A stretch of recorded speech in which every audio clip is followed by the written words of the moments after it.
Assalamualaikum warahmatullahi wabarakatuh. Alhamdulillahirabbil alamin. Allahumma sholli wa sallim barik ala sayyidina Muhammad wa ala alihi washabihi ajmain. Amma ba'du. Dulur dimanapun berada, alhamdulillah kita di bulan November, pekan terakhir di tahun 2022 ini bertemu kembali di dalam kajian rutin kita Sabtu malam Ahad. Saya ingin bawakan 2E dalam konteks bagaimana kita beribadah, di dalam kita berkehidupan, bermasyarakat. Saya ingin menekan 2E yang mungkin banyak yang lain, tapi saya ingin menekan 2E yang penting buat kita, terutama di dalam beribadah. Pertama, yang pertama adalah energi. Energi. Apa itu energi? Dulu, ketika kita beribadah, ketika kita mengabdi kepada Allah, ketika kita ingin berdharma untuk masyarakat, ketika kita ingin menyelesaikan pendidikan, meraih sesuatu, energi ini menjadi sesuatu yang penting. Yang kedua adalah apa? Endurance. Maka dua hal ini yang akan kita bahas malam ini. Apa itu energi? Energi itu kalau diartikan secara gramatikal gitu nggak ada yang pas ya semua, tapi ada yang mengatakan kekuatan. Kalau power kekuatan, ya energi itu sesuatu yang menjadi sumber daya, ya, sumber daya bagi seseorang atau bagi siapapun yang membutuhkan gerak. Kalau makhluk hidup itu kan satu di antara cirinya adalah bergerak, dan tidak bisa bergerak kecuali ada energi. Nah, kita dalam beribadah juga begitu, bro. Kita membutuhkan energi, tetapi jika kita misalnya bergerak, kita itu kan butuh energi yang dihasilkan oleh makanan yang kemudian ada oksidasi di dalam tubuh kita, lalu dirubah menjadi energi. Nah, tetapi di dalam beribadah, terutama kaitan kita beribadah kepada Allah, itu energi yang dibutuhkan beda. Kalau energi untuk bergerak atau apa, hanya energi dalam bentuk yang lahir ini yang dihasilkan dari makanan itu. Tetapi kalau energi yang dalam arti beribadah itu dua, ya fisik, ya energi ruhani. Nah, energi ruhani ini yang seringkali tidak dicarikan modalnya. Kalau energi untuk bergerak tubuh itu kan jelas nutrisinya melalui makanan, melalui sinar matahari, kan itu, melalui minuman. Itu dari sana. Sinar matahari, makanan, minuman, itu sumber-sumber energinya. Tetapi kalau energi ruhani itu tidak itu dulu. Nah, padahal untuk menyembah kepada Allah, dua energi tadi, energi jasmani dan energi ruhani, harus ada dua-duanya. Energi ruhani itu berupa apa? Semangat. Berupa apa? Niat. Berupa apa? Iktikad. Gitu. Komitmen, konsisten, itu yang dibutuhkan. Nah, itu dari mana modalnya? Kalau tadi makanan, minuman, matahari, ini apa? Banyak tuh. Mulai dari pertama yang jelas, energi itu adalah kekuatan dari Allah. Kekuatan dari Allah. Makanya ada la haula wala quwwata illa billahil aliyyil azim. Tidak ada daya, tidak ada kekuatan kecuali daya dan kekuatan dari Allah. Makanya Nabi Muhammad SAW mengajak kita berdoa, Allahumma la ya'ti bil hasan illa wa la yanfa'u sayyi'at illa wa la hawla wa la quwwata illa bika. Ya Allah, tidak ada yang bisa mendatangkan kebaikan kecuali Engkau, dan juga tidak ada yang bisa mencegah atau menolak keburukan kecuali Engkau, dan tidak ada daya dan kekuatan kecuali daya dan kekuatan Engkau. Ini menunjukkan bahwa energi terutama yang kita butuhkan untuk mengabdi kepada Allah itu pertama adalah sumbernya dari Allah. Kalau fisik tadi energinya dari matahari, ya kan? Lalu ini matahari apa? Kalau energi rohani dari Allah.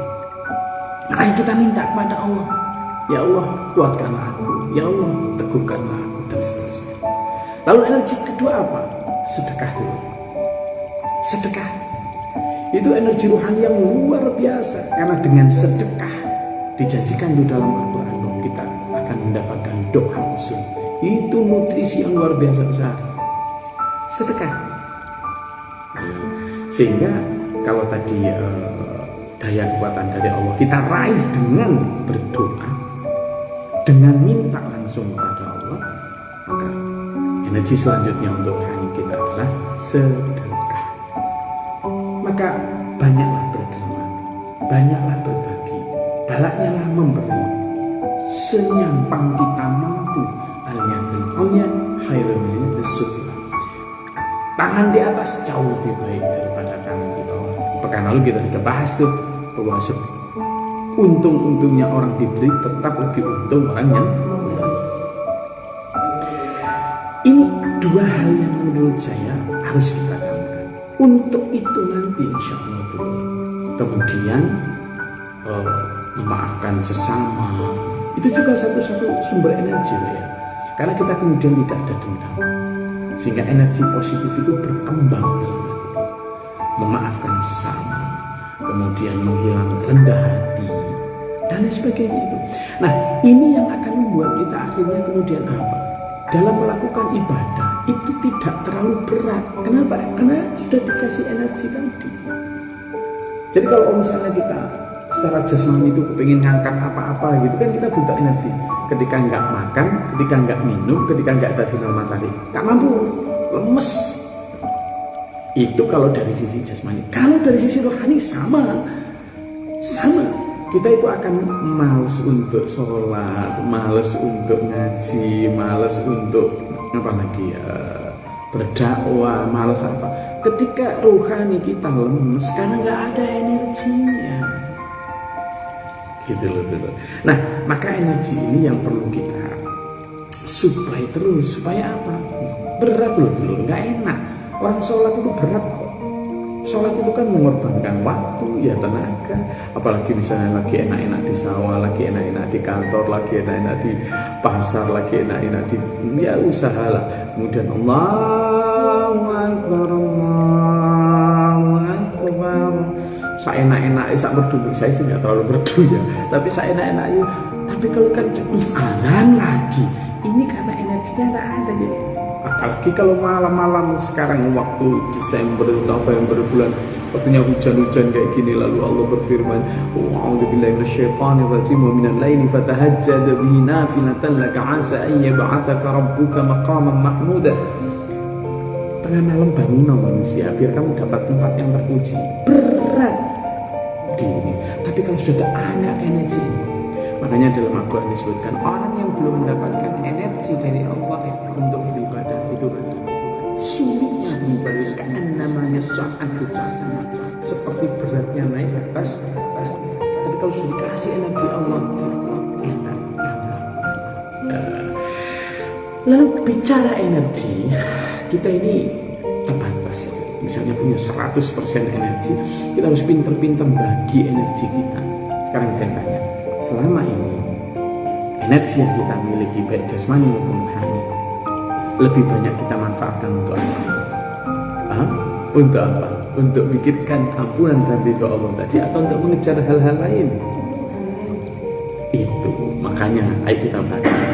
Energi yang kita miliki terbatas baik jasmani maupun rohani, maka manfaatkan energi itu secara proporsional.